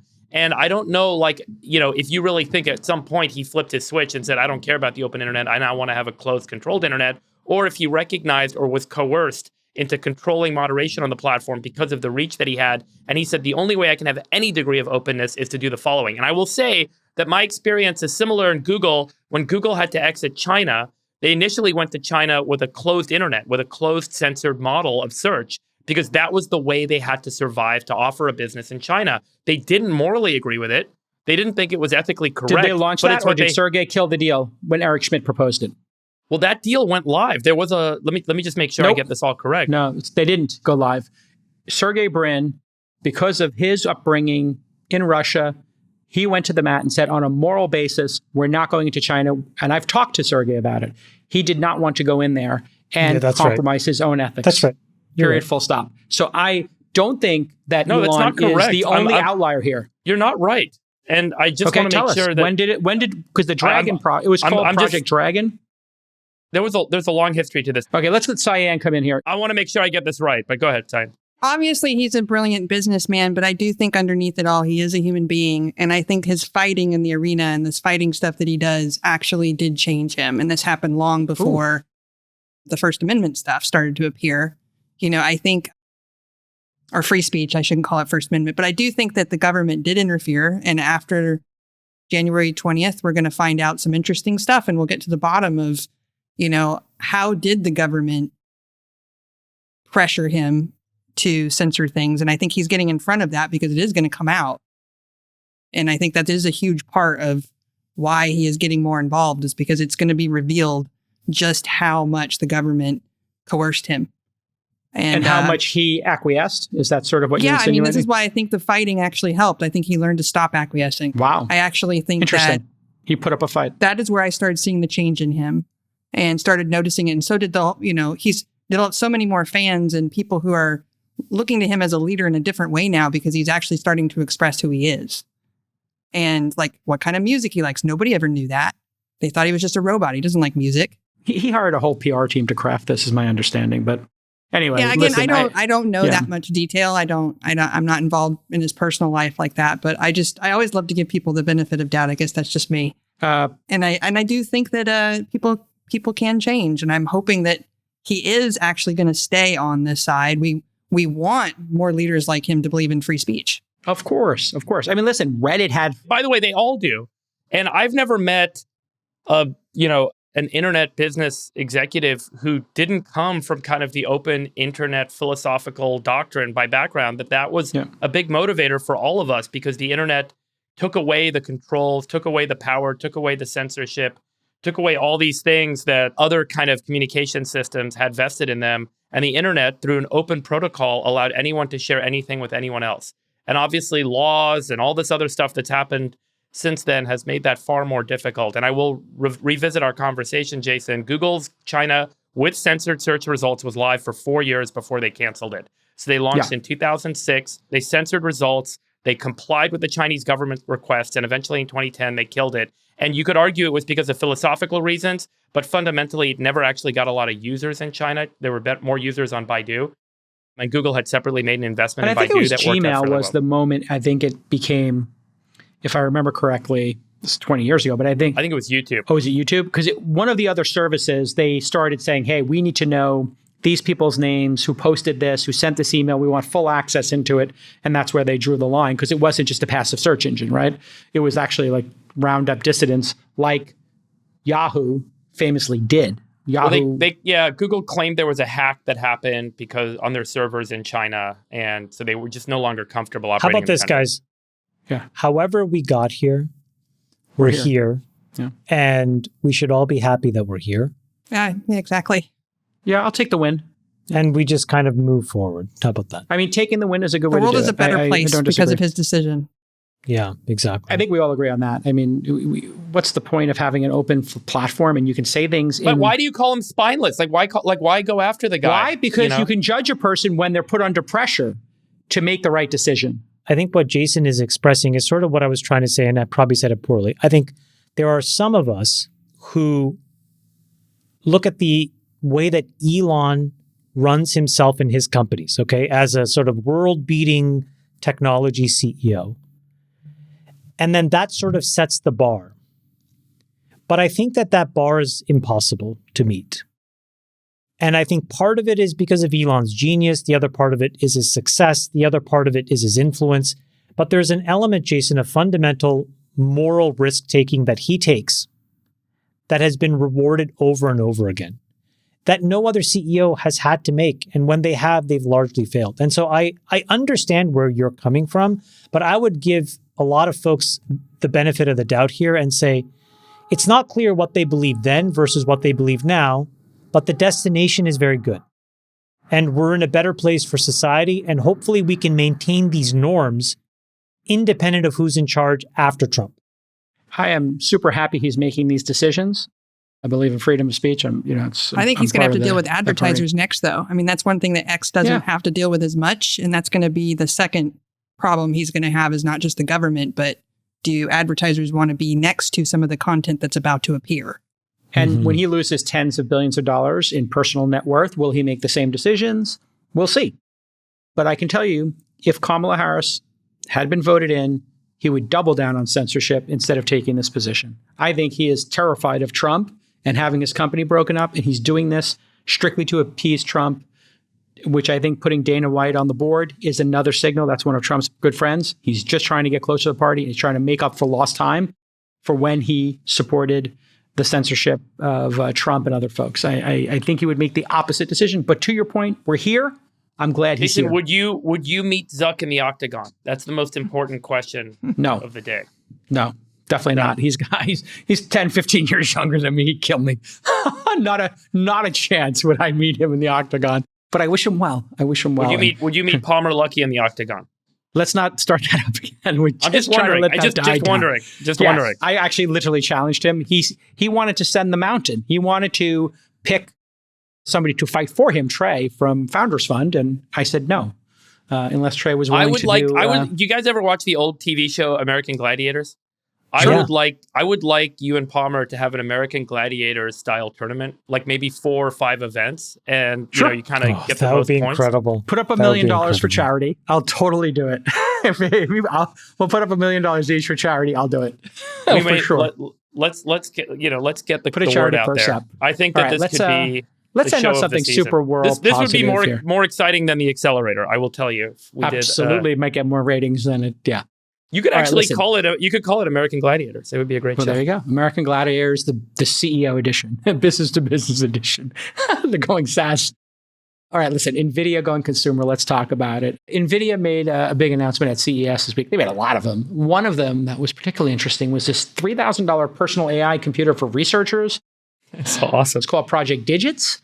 And it's essentially like maybe Arduino would be a way to look at this, like a personal device, but it's powerful enough to run LLMs on. They're also going after physical AI, like robotics and self-driving. As we said here on the award show, a lot of people on the panel were predicting this year would be the year of robotics. And they announced that they're going to have driver assistant chips and maybe build worlds for people to simulate, which net at the end of the day, I think Freeberg puts them on would put autonomy partners on second or third base in terms of creating technology by incorporating it into the chips and into their stack. So, Cyan, what do you think of these announcements and some of the other ones he made? I know you were excited to talk about this. Yeah, I'm really excited to talk about it because I think I've been trying to figure out how they justify their valuation over the long run. And, I'm not a public market person, but I am fascinated with Nvidia. And, their cloud GPU business is definitely a majority of their revenue. So I think a lot of what we're seeing is them trying to grow into that and trying to expand in case, the music stops. Now, I don't actually think the music's going to stop. It's insane to me. We haven't even barely touched what AI is going to do and change and all of the various things that are going to come from it. And, the early adopters cannot use Claude without getting shut down because of scaling issues. And I don't think those are artificially created based on the type of investing I'm doing. And so I'm very bullish on NVIDIA. It is interesting. It's an interesting thing to go consumer. And, the thing that really hit me was the fact that he kind of declared Tesla one of the most valuable companies in the world in the long run. It's interesting that he got behind Toyota, but at the same time, I don't think there's one single car company out there that has the kind of data that Full Self-Drive has and Tesla has. Yeah. So if they enter the robo-taxi market, I actually think they should buy Uber. Then it's kind of... You should think Tesla should buy Uber. Oh, yeah, I think they should buy Uber. Well, that would be about 10% of Tesla's market cap at this point. If they paid a premium, it might be 15%, so it would be very similar to the WhatsApp. It's kind of hard to believe, but it's true. Yeah, it is true, yeah. And then you launch that robo-taxi service, and maybe there's some sort of secondary aftermarket solution, kind of like Comma AI or something like that you can do for people's cars, where you can actually get anybody's car into the fleet and start self-driving. But it is true. This is going to be the largest breakout in robotics we've ever seen, if Waymo's any indicator. And, I read somewhere, I think that Amazon or somebody was looking at it. I don't know what was going on with Waymo, but, Lyft. Amazon was going to buy Lyft. Yeah. That makes no sense, right? It doesn't make a lot of sense to me. It doesn't really make a lot of sense. And would the point be, I do think you're correct. I think maybe delivery or something like that. I can't figure out what their play is there. Well, it's not, and it's also not global. But, looking at the Amazon and Waymo, Tesla, and Uber, I think Waymo plus Uber, Amazon plus Uber, or Tesla plus Uber defines who number one is, right? Because you would have a global footprint. And for the 5-10 years, maybe 10 years it takes to roll out taxis globally, you could have people drive. I mean, it's a really interesting thought process you have here, Cyan. Imagine if there was an intermediary step where they sold less Teslas this year slightly than last year. You could just keep producing lots of Model Ys and give them to the Uber drivers, keep reinforcement learning going while the taxis and regulations get set. And then you would be able to put another, instead of selling 1.8 million Teslas, you could sell 3 million Teslas, 4 million Teslas to Uber drivers, get all that data and have the safety driver in while each region decides if they want robotaxis, where, how, et cetera. Your thoughts, Chamath, on NVIDIA's dipping their toe into maybe taking the bottom 30% of the stack of self-driving? I don't have much of an opinion on that, to be honest. I think that sort of along the lines of what I said on the prediction show, I think that Waymo and Tesla are going to run away with this market, and I think it's going to force a bunch of consolidation in the traditional auto OEMs. I think the interesting thing is that they really doubled down and created a pretty decent test bench for robotics. I thought that was pretty interesting. So I think that reinforces what a lot of smart people, including, what Freeberg and Gavin also spoke about, just in terms of the long-term future for robots. I think that was cool. I was a little confused by the low-end PC. I don't understand what the point of that is. Maybe it creates some crazy deep-in market where you can buy a GPU and then contribute it to some distributed network and allow some distributed workload to run on that, I guess. I don't know. I think it's a toy, a hobbyist kind of device that becomes like a bridge. And we see this often in technology where somebody creates, even the original PCs, let's face it, they were kind of like toys and hobbyist devices, Arduinos, and the original drones were kind of hobbyist. I guess the point is a toy to do what? Because if you're trying to do inference, everything is telling us that we are reaching the limits of training. And that's an LLM, though. Right. But so the point is, it's not, Let me get to it. Yeah. So in this world of AI that we know it today, there's training and there's inference. And right now we think that there's training that's at a limit.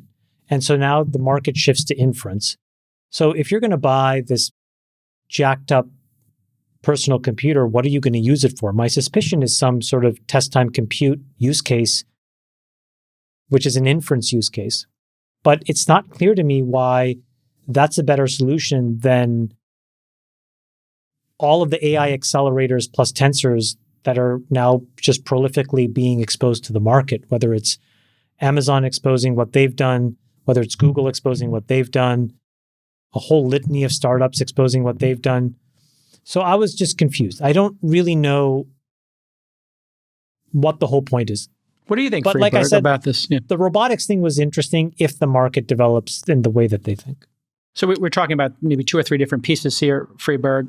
Which one do you think is super interesting? This $3,000 sort of GPU for your desktop that you attach to your computer, you get to play with things locally. Do you think that's promising? Where would that go, if you had to guess? So I think the bet he's making is it's not just LLMs, which is predicting text, but we've talked a lot about machine vision models, graph neural nets that are being used for weather forecasting. There's now these kind of genome language models that are trying to predict genomic output for biotech applications.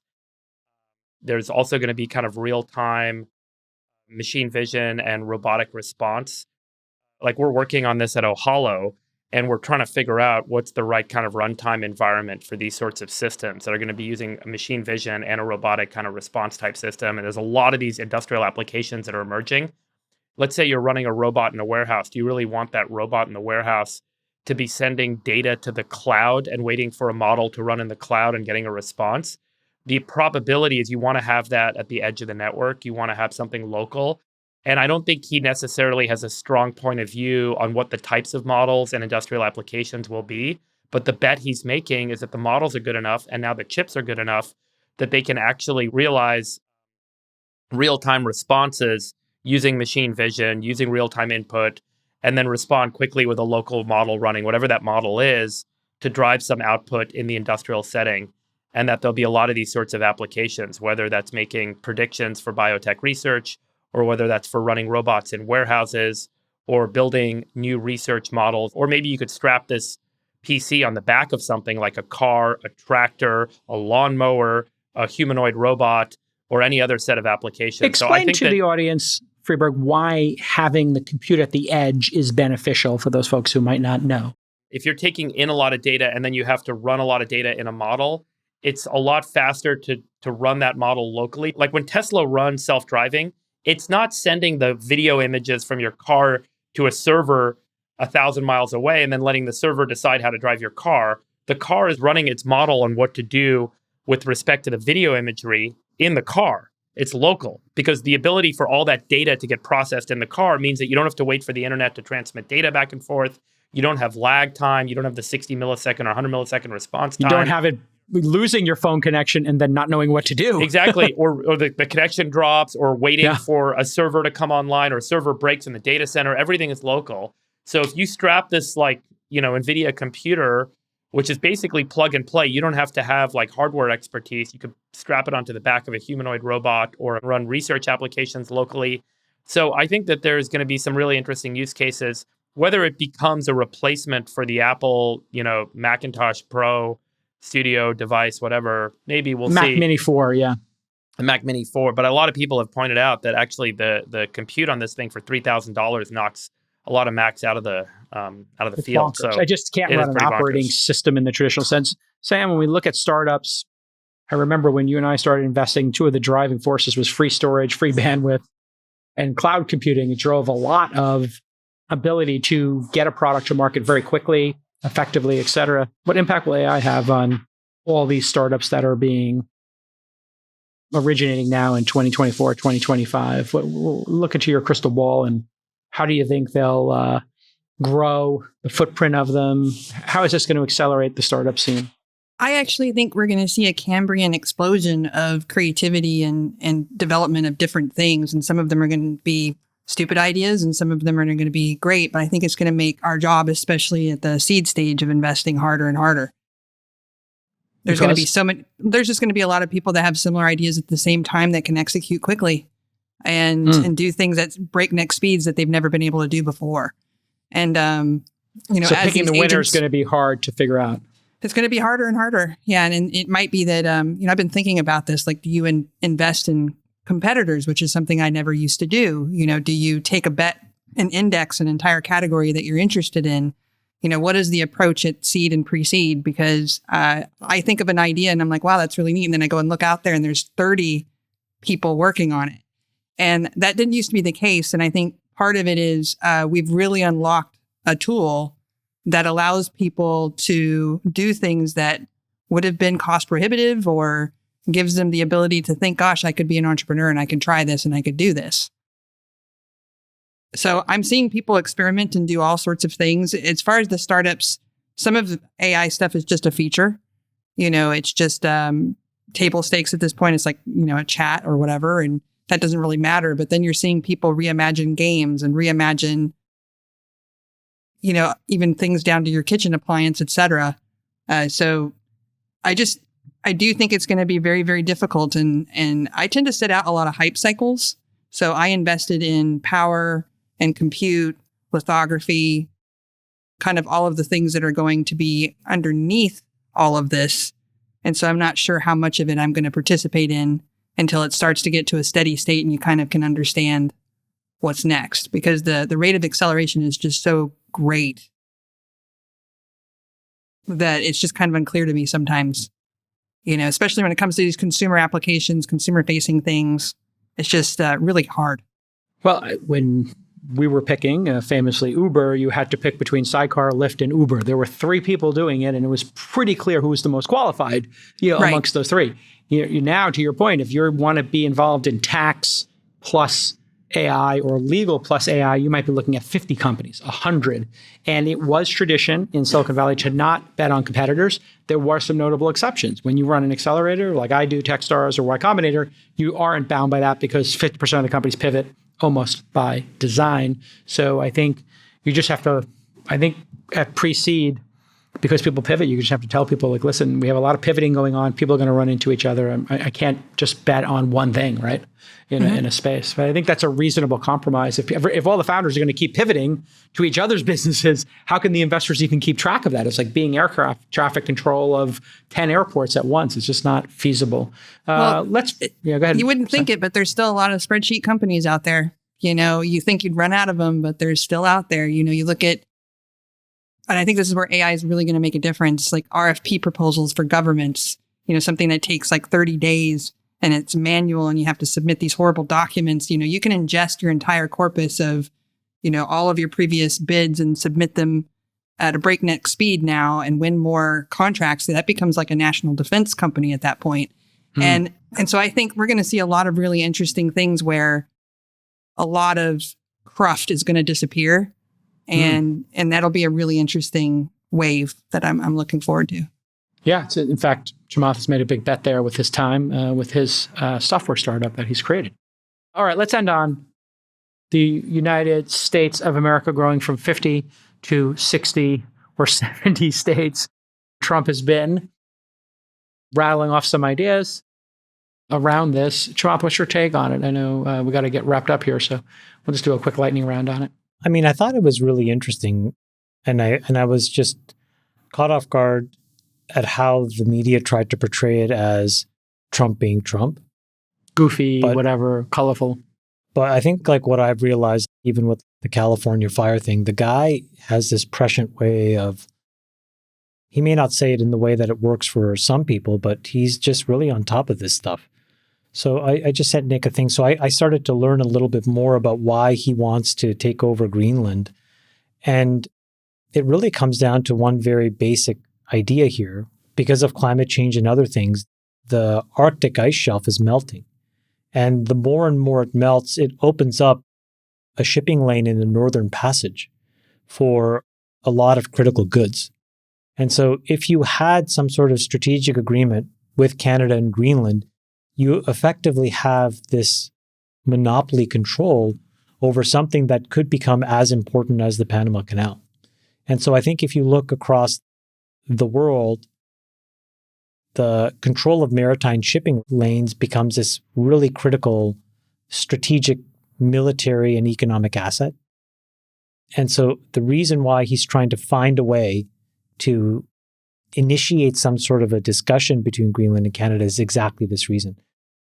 And I think it's sort of like a bargaining gambit, the way that he started, but it's really smart that he's trying to get this done for the United States of America. Because meanwhile, what you have is China militarizing very aggressively, Russia militarizing very aggressively. And what you don't want to have happen is those two countries take control of that Northern Passage as the ice sheet melts. So I just thought that was important. Having a capable business executive thinking about the future of business and shipping and logistics, pretty big win. And I just love the idea, Cyan. You know what's smart? I mean, let's give Trump credit. What's so smart is like somebody was doing this work. Yes. Got it in front of him. Yeah. And he was smart enough to say, hold on a second, this is really important. Let me tweet it. And then the way that he initiates it, though, gets even more attention, because if he basically tweeted, hey guys, I have this really interesting idea to gain more leverage in a northern maritime shipping lane, nobody would have paid attention. Absolutely not. Nobody would have. And now we're all talking about it. And now there's an opportunity for millions of people to understand why and be supportive of it. It's pretty smart. Cyan, any thoughts on expanding the United States to a couple more territories and states? I love it. I would love to have 60 states in our lifetime. I mean, let's pick one in the Caribbean. Let's pick one in Europe. I think we should have an open invitation. But Jason, that's not what he's doing. I think I know I'm a bit facetious here. I understand this is very strategic, this one. But I'm just thinking the next domino, I would like to get Cuba, maybe Portugal. I don't know who 80% of people, Cyan, what do you think? In the country want to join? Join. It's very strategic. If you look at the Panama Canal, I believe either end is operated and controlled by China. We are at war with China, whether we like to admit it or not, in my opinion. And so this is very strategic. He has a very strange way of communicating, as you pointed out, but I think it's brilliant. And I actually think we should add to that. I've always thought that we should open up and add more states and extend that invitation, to Taiwan. Might be controversial to even say India.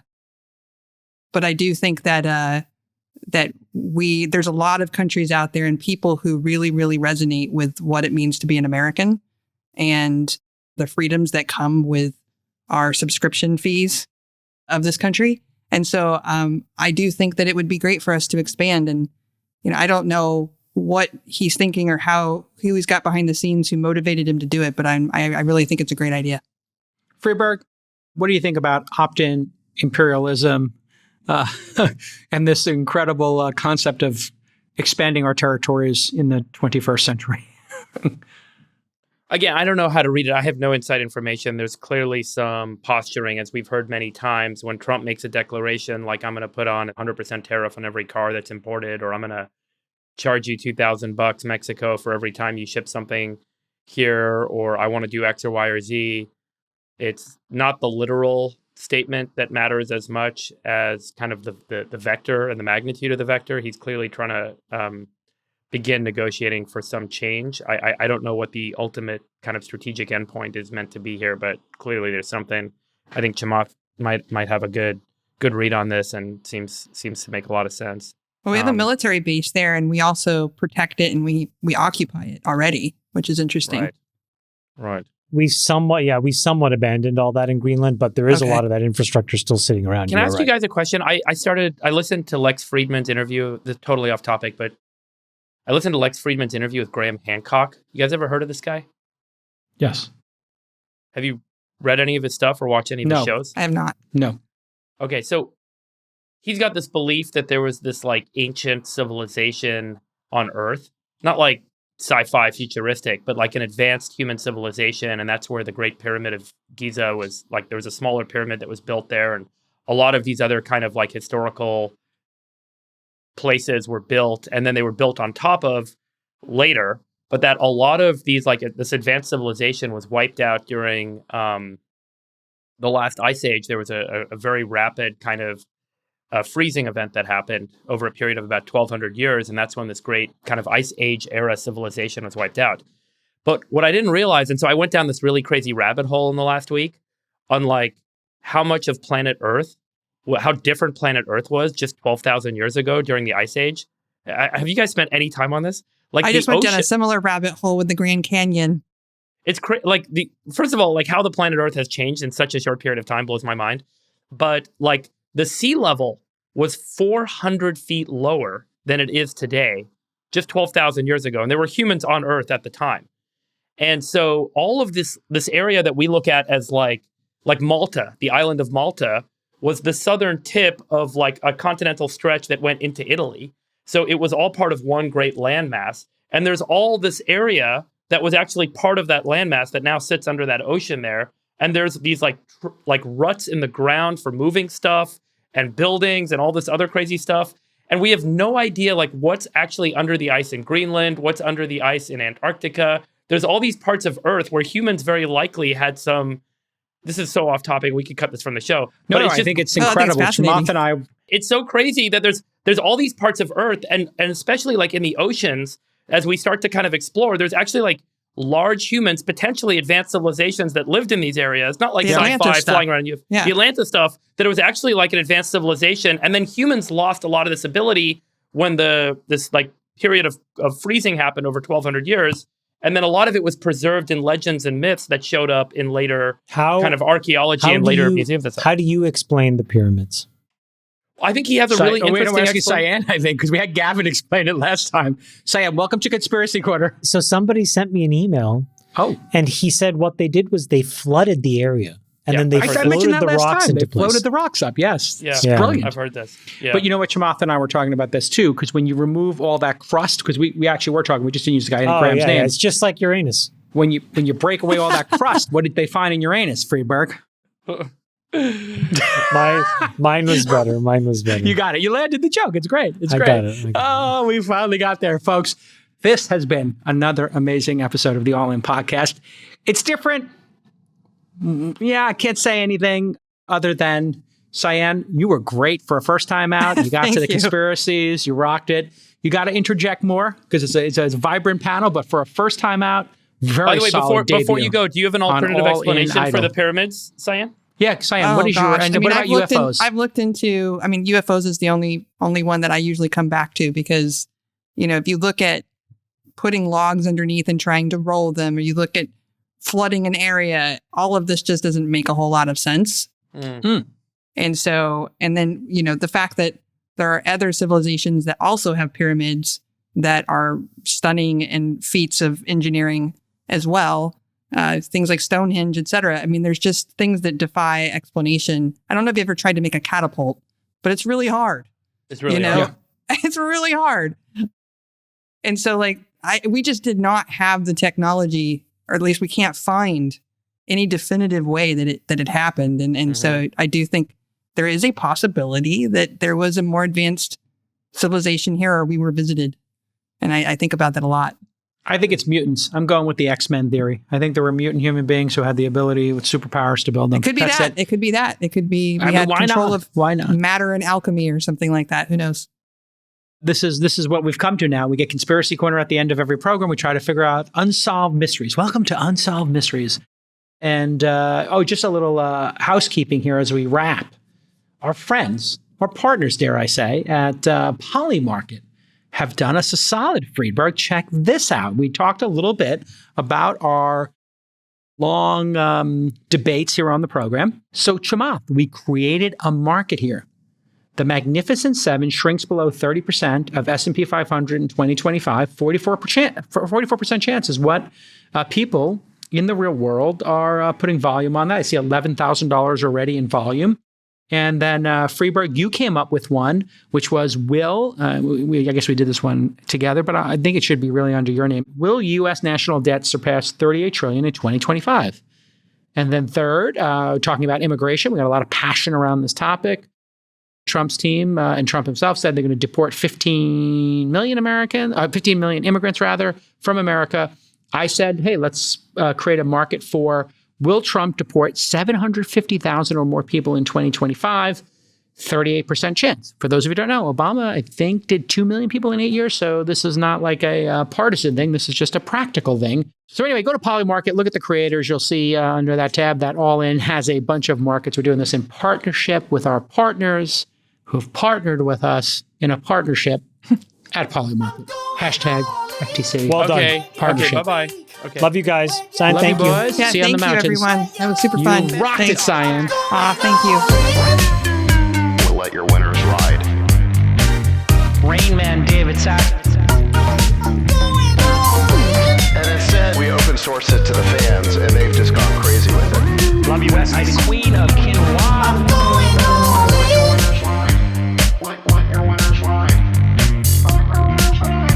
Besties are back. Code 13. That is my dog taking a notice in your driveway setbacks. Oh, man. My haberdasher will meet me at Clinton. We should all just get a room and just have one big huge orgy because they're all just useless. It's like this sexual tension that they just need to release somehow. Wet your beak. Wet your beak. Your feet. That's gonna be we need to get merch. Besties are back.